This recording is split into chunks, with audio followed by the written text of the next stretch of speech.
जय हिंद। जैसा कि आप जानते हैं कि बिहार के युवा को दिल्ली में गोली मारकर हत्या कर दिया गया है। जन सुराज के द्वारा जो है कल यानी 3 मई को दिल्ली के जंतर मंतर पे धरना है। दोपहर 1 बजे से ये धरना प्रदर्शन शुरू होगा।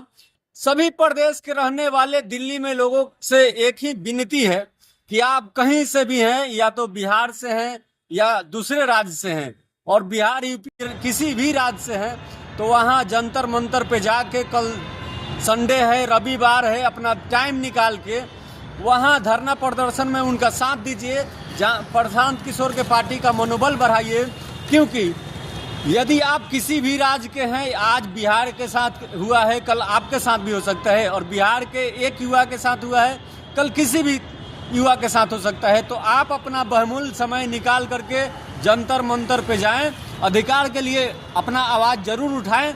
फिर मिलेंगे। अपना राय कमेंट बॉक्स में जरूर लिखिएगा कि क्या आप भी जा रहे हैं, क्या ये बात सही है, धरना प्रदर्शन करना चाहिए, और बिहार में ऐसा ही नेता चाहिए जो बिहार के लिए उसका पार्टी या वो दिल्ली तक जाके आवाज़ उठाए। आप अपना राय कमेंट बॉक्स में लिखिएगा। फिर मिलेंगे, तब तक के लिए जय हिंद।